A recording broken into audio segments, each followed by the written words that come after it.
Olá pessoal, tudo bem? Nós vamos iniciar a aula 4 então, do nosso curso de NR10 e espero que você esteja entendendo os conteúdos, respondendo os questionários, para que você possa ter melhor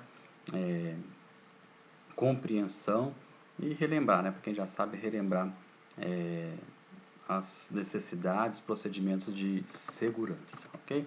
Então, essa aula nós vamos abordar a respeito das medidas de controle de risco nos serviços elétricos. Você vai lembrar lá que na última aula a gente falou sobre as análises de risco, né? Depois que você faz a análise de risco, você identificou o risco, então você tem que fazer algo com aquele risco, que é a medida de controle. Então, ou seja, você identificou o problema e agora você vai fazer algo para que esse problema não venha causar acidentes no seu trabalho.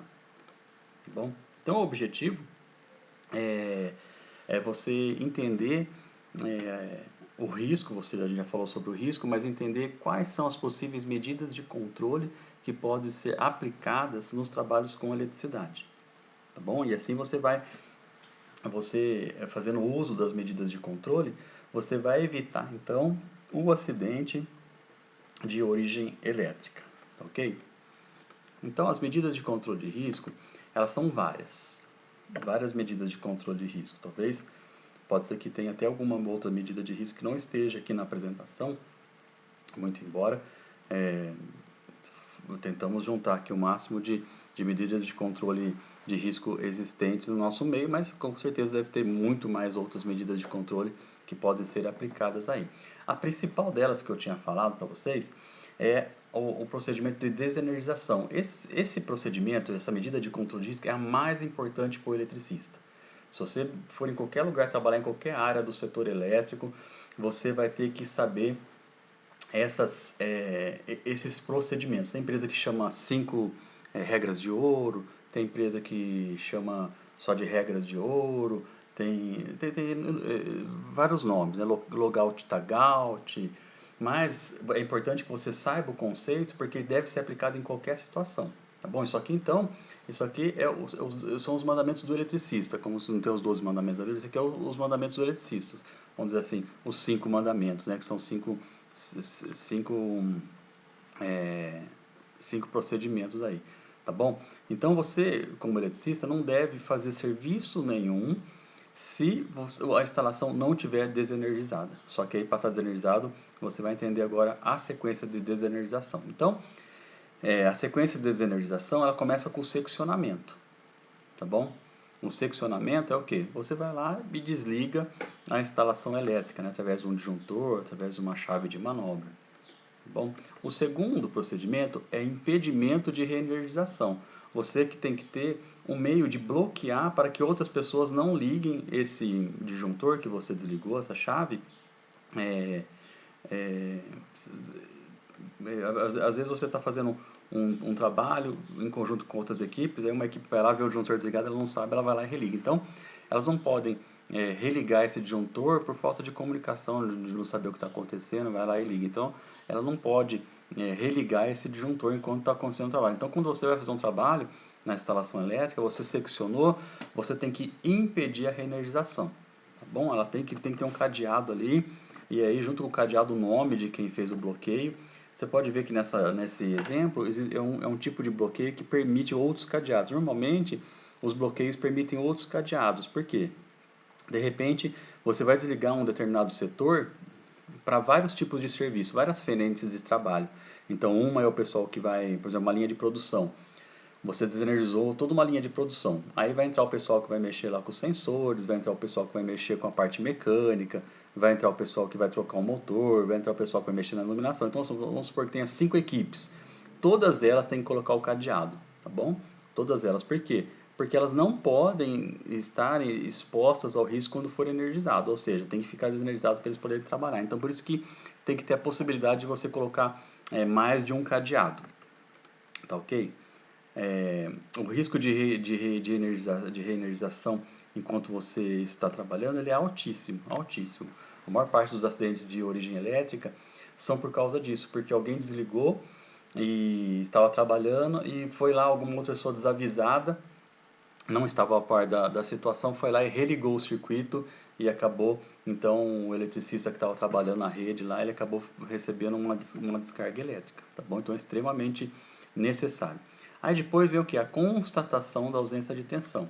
Para isso, é necessário que você use um detector de tensão. Muita gente usa os multímetros para poder fazer a detecção de ausência de tensão. Não é errado, tá? Mas o problema é que você precisa de um referencial. Se você for usar o multímetro para poder constatar a ausência de tensão, você vai ter que ter lá a fase e o neutro, né? Ou a fase para poder, ele vai identificar a diferença de potencial. Já um detector de tensão, ele detecta o campo magnético. Então, o mais correto é você ter uma caneta de detecção de tensão. Ou, se não, se for em média tensão, tem os detectores de tensão para média tensão. Mas ele tem, é ideal que você use o detector porque ele detecta por aproximação, tá bom? Então, se você usa um multímetro para fazer detecção de ausência de tensão, não é a melhor medida, tá bom? Hoje em dia está muito barato um detector de tensão, de aproximação, tem várias marcas no mercado. Eu sempre aconselho que você faça um investimento e compre um detector de tensão porque ele facilita muito a vida. Ele é uma caneta, né? Você pode ver que ele é uma caneta, você anda com ela no bolso. Tá em dúvida? Vai lá, coloca numa fase, na outra e também no terra, tá bom? Sempre que for detectar ausência de tensão, coloca nas fases, 3 fases, no neutro e no terra, tá bom? Pode estar vindo uma tensão induzida aí para algum local, aí pode inclusive estar no terra, tá bom? Depois é a instalação do aterramento temporário. Por quê? Porque você vai proteger ainda mais o sistema. Se acontecer alguma descarga de energia, algum tipo de indução de energia na rede que você está trabalhando, e se tiver aterrado, o que é aterrado? Ele é todo curto-circuitado, que tem nessa imagem aí embaixo, e ligado no terra.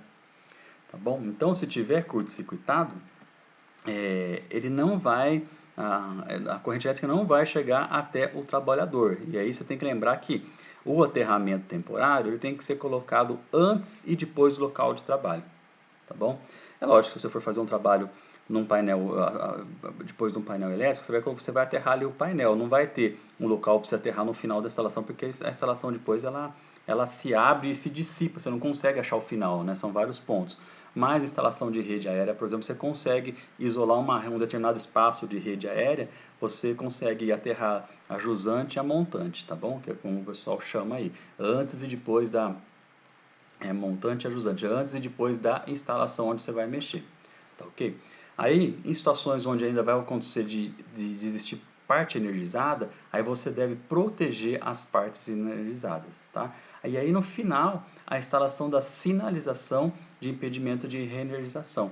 O que é isso? Você vai informar as pessoas que chegarem perto daquele disjuntor que existe alguém trabalhando e ele é fulano de tal. Normalmente se coloca uma etiqueta com uma foto ou o nome da pessoa que está trabalhando, tá ok? Então, somente depois que você fizer todo esse procedimento, esses 5 procedimentos, tá bom? É que você vai poder trabalhar na rede elétrica. Antes disso, ela não é considerado desenergização. É lógico, depois que você terminar o serviço, a forma de você recolher é a inversão dessa sequência, tá bom? Quando você terminou o serviço, como que você executa o processo de reenergização? Então você vai também tirar os aterramentos temporários, tirar o bloqueio, tá bom? Na mesma sequência que você ligou. Olha, a eletricidade não faz barulho, não tem cheiro, não tem cor e não se vê, tá bom? Então não é porque você desligou um disjuntor que ele está desenergizado. Eu mesmo já tive a infeliz oportunidade de desligar disjuntores e depois lá medir e tinha corrente elétrica do outro lado do disjuntor, tensão e corrente, porque o disjuntor estava com problema. Inclusive disjuntores de marcas conhecidas em uma subestação no data center, eu peguei uma situação dessa que nós tivemos um desligamento, um desligamento por uma falta que teve, né, na instalação elétrica, e na hora de fazer a atuação nela, como era muito difícil de desligar, a gente nunca tinha testado esse disjuntor. Na hora de testar o disjuntor, um disjuntor de caixa moldada, de uma fabricante muito importante, ele tinha energia passando em uma das fases. Foi até mandado para laboratório, para análise, só que, veja bem, se você não faz os procedimentos de NR10, você pode até morrer eletrocutado. Você desligou o disjuntor e aí você vai colocando a mão na instalação e tem lá uma tensão alta, que na época a tensão era, acho que era 380, se não me engano, 440, e uma tensão alta lá em uma das fases. Tá ok? Outras medidas de controle. Nós vimos a principal, que nós chamamos de processo de desenergização, mas existem outras medidas de controle. Por exemplo, aterramento. O aterramento é obrigatório conforme a NBR 5410, que é a norma que trata da instalação em baixa tensão. O aterramento ele é extremamente importante para a instalação elétrica, tá bom? E ele pode ser dividido entre funcional, de proteção ou temporário. O funcional é aquele que você pega o condutor neutro e junta ele no terra. Tá bom? Normalmente a concessionária ela entrega um aterramento funcional na entrada de energia e dali você vai criar o seu condutor terra. Tá bom? Proteção, as terras são ligadas são ligadas direto nas massas dos equipamentos. O que é a massa? A carcaça, né? A estrutura do equipamento, tá bom? Então nesse caso existe um aterramento próprio para você aterrar a carcaça do equipamento, tá bom? A parte da ferragem, a parte condutora. E temporário são os aterramentos que são utilizados para serviços temporários, que é o que a gente estava vendo sobre o processo de desenergização. Esse aterramento que você coloca, curto-circuitando todas as fases da terra e depois você retira no final do serviço. O próprio nome já diz temporário. Bom, existem esquemas de aterramento, e aqui a gente vai falar um pouquinho a respeito da norma 5410 de 2004, que ele estabelece alguns tipos de aterramento que podem ser utilizados na instalação. Vou falar rapidamente, porque também não é o foco, mas na apostila vão ter detalhes mais detalhados, mais específicos, assim, por dizer, mais específico a respeito de cada um tipo de aterramento. Eu vou passar muito rapidamente, tá bom? E depois você pode dar uma olhada na apostila, eu peço que você faça isso, olhe a apostila para poder entender certinho como que são cada um dos aterramentos, tá bom? Esse símbolo aqui embaixo é o símbolo do aterramento, normalmente utilizado em diagramas, tá bom? Então vamos lá. Olha, a simbologia.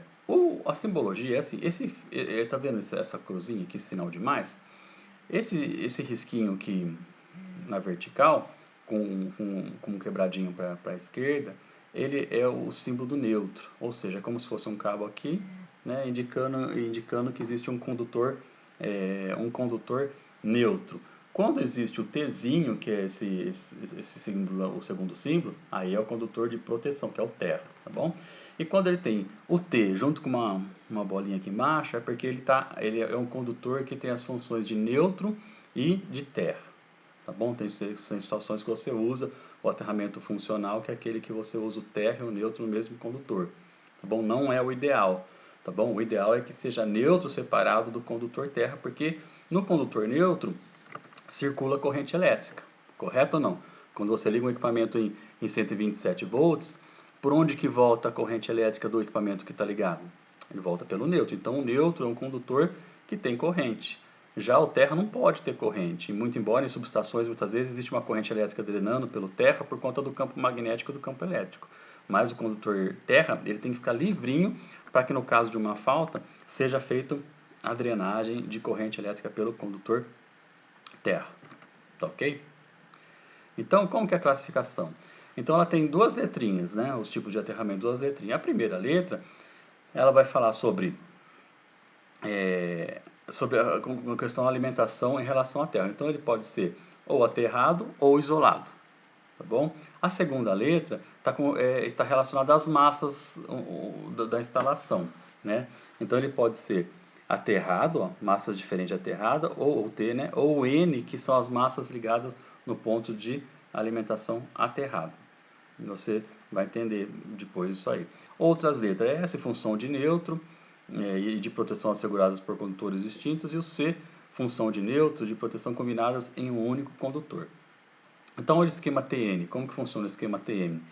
No esquema TN, ó, você olhar a imagem aqui embaixo, Na alimentação, eles são curto-circuitados, o neutro e o terra, e depois eles seguem separados, tá bom? É o mais comum aí de instalações elétricas, é o mais comum, porque é um dos que melhores funciona para os sistemas de proteção.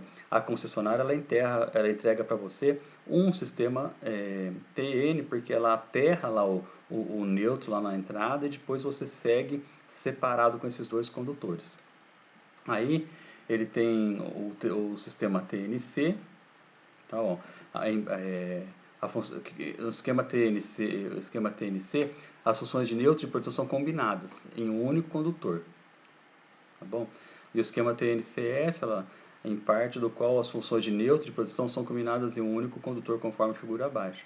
As funções de neutro e de condutor são combinadas num único condutor em partes dos esquemas. Então, se você olhar, você vai ver que, por exemplo, assim, ó, o primeiro esquema aqui em cima, você tem uma alimentação lá no começo, que é um condutor só, ele é usado como um condutor de proteção, que é o neutro e terra, está chamando de PEN, né?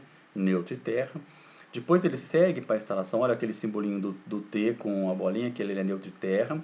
E depois você vai ver no decorrer da instalação que as massas, os equipamentos, eles usam tanto o neutro quanto o terra interligados no mesmo cabeamento, tá bom? E o de baixo é a mistura dos dois, né? Então ele vai ter um equipamento que usa um equipamento que usa o neutro e o terra para ligar no mesmo condutor, e vai ter uma situação no meio da instalação em que esse condutor ele é derivado, ou seja, você abre a instalação outra vez entre neutro e terra, vai colocar uma proteção específica, né?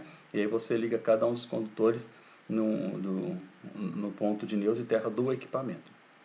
Esquema TT. O esquema TT, o nome já diz, terra e terra, né? Terra no começo e terra no final. Então ele vai ter o terra no começo da instalação, o neutro aterrado, e depois se faz um aterramento lá perto do equipamento. Isso aí acontece muito em instalações onde é muito distante, onde tem dificuldade de passar cabo, e aí você usa o esquema TT. Ele aterra o neutro lá na entrada de energia, e depois ele usa um aterramento local para poder aterrar o equipamento. Bom, o esquema IT ele é um pouco mais complicado, mas a gente vai falar rapidamente. Ele é um esquema onde você coloca uma impedância em relação à Terra. Bom, porque em circuitos que têm alta potência, alto grau de criticidade, é, você coloca impedância, ele diminui essa corrente de curto-circuito aqui no caso de uma falta. Ele é bem mais complexo do que isso, mas você, na apostila tem mais informações lá, tá bom? Esse não é o foco, mas eu queria só que você relembrasse os tipos de aterramento. O aterramento temporário, que a gente já viu que está relacionado ao processo de desenergização, existem inúmeros tipos de aterramento temporário, o de redes aéreas, tem os de dentro de subestação, tem os de baixa tensão, esses conectores aqui de baixo, que são para baixa tensão, que tem essa garrinha, eles são utilizados em painéis elétricos, tá bom? Local da instalação do aterramento temporário, isso aí varia muito de acordo com o trabalho que você está fazendo no local. Tem situações onde você vai conseguir um local bom para poder colocar o aterramento, fincando uma haste de terra no chão, por exemplo, que é o mais comum em serviços em áreas abertas, em área rural, área aberta, você coloca a haste, ou senão você usa o próprio aterramento da rede, tá bom? Em painéis, normalmente você curto-circuita tudo, porque lá já tem o terra já interligado ao sistema de aterramento. Então, o aterramento temporário, ele evita essas reenergização acidentais, tá bom? Erro de manobra, fechamento de chave seccionadora, fonte de alimentação no terceiro gerador, por exemplo, banco de capacitor. Então, estando aterrado, você não sofre o acidente por conta dessas situações aqui, descarga atmosférica, entendeu? Ele vai tudo para o aterramento temporário, ele vai para o terra. Tipos de aterramento temporário, tem mais alguns modelos aí de aterramento temporário. Outra medida de controle é a equipotencialização. Isso aqui também é uma item de exigência da norma. O que ela diz? Ela diz assim que todo material condutor, tudo que conduz energia, deve ser equipotencializado com terra. Tá bom? Então, grades, corrimãos, qualquer estrutura metálica que você tiver na instalação, ela deve ser aterrada e equipotencializada. Você está vendo uma barrona grandona aqui, ó, meio amarelada? Isso aqui a barra de equipotencialização, pode ser a principal, a secundária, mas é uma barra de equipotencialização. A norma 5410 ela cita isso que é isso? É a junção de todos os terras de um determinado setor ao aterramento da instalação. Tá bom? Então, você instala uma barra de equipotencialização e você interliga todos os pontos de aterramento, tá bom? Painéis, aterramento de painel, aterramento de tubulação e por aí vai. Outra medida de controle, seccionamento automático, extremamente importante. O seccionamento automático são os disjuntores. O que eles fazem? Detectou uma falta, alguma anomalia na rede, ele desliga automaticamente. Então tem à direita aí, à direita você está vendo um disjuntorzinho stack, né, de um mini disjuntor stack trifásico, embaixo tem um disjuntor de média tensão, à esquerda tem um disjuntor de média tensão também, já com os relés de proteção, tá bom? Todos eles fazem seccionamento automático. Os disjuntores de média tensão, eles têm algumas funções mais específicas, tem uma quantidade de funções maior. Pode ver que tem um relézinho aí no disjuntor de média tensão, esse que está nessa à esquerda nessa estrutura. É uma estrutura montada para a cabine de entrada de energia. Talvez você até tenha aí na sua instalação. Ele tem um relé que monitora o comportamento da rede elétrica, tá bom? Se tiver diferença de tensão numa fase para outra, ele desliga, ou ele pode mandar um sinal. Ele pode também ser programado para religar, né? Para poder religar, o caso de um disjuntor desarme, ele pode religar e por aí vai. Então, o seccionamento automático evita que comece pegando fogo na instalação, por exemplo, nessa foto aí, e não ocorra o desligamento. Ou seja, teve uma falta na rede, um curto-circuito ou algo do tipo, já é para ser seccionado a instalação imediatamente. Tá bom? Outra medida de controle de riscos aí. O dispositivo de corrente à fuga, que é o DR.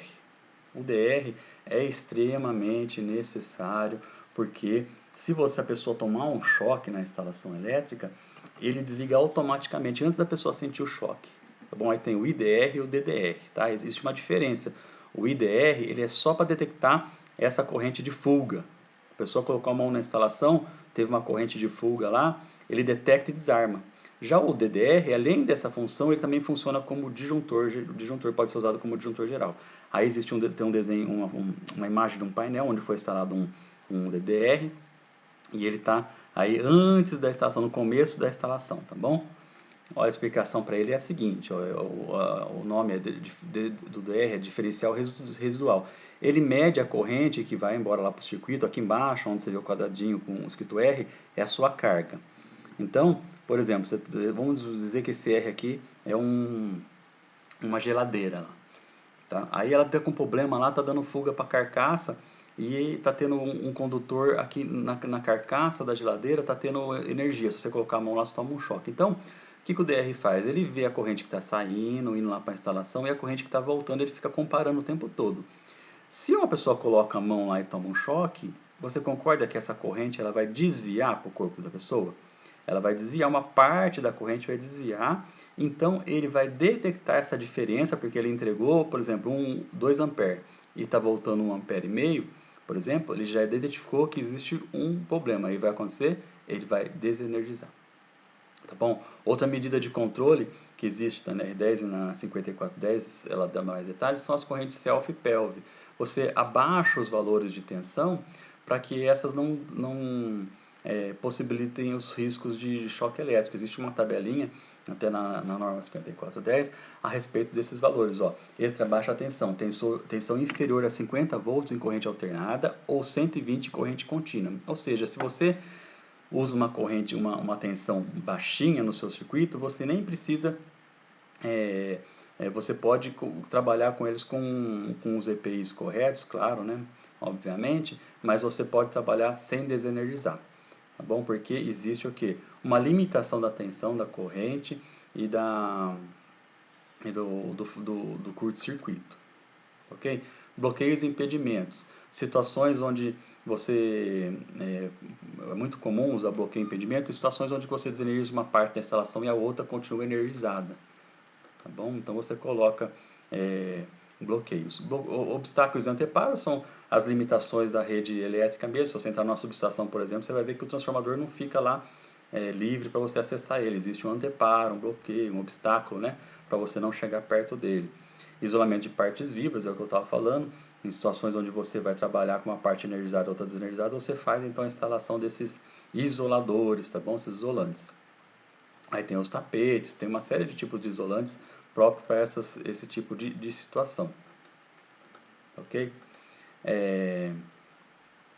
Uso de isolação duplo reforçado. Aqui está relacionado a cabeamento que fica exposto, cabeamento que você movimenta ele o tempo todo, por exemplo. Eu coloquei alguns exemplos aí de máquinas elétricas, porque é obrigatório o uso do cabo PP.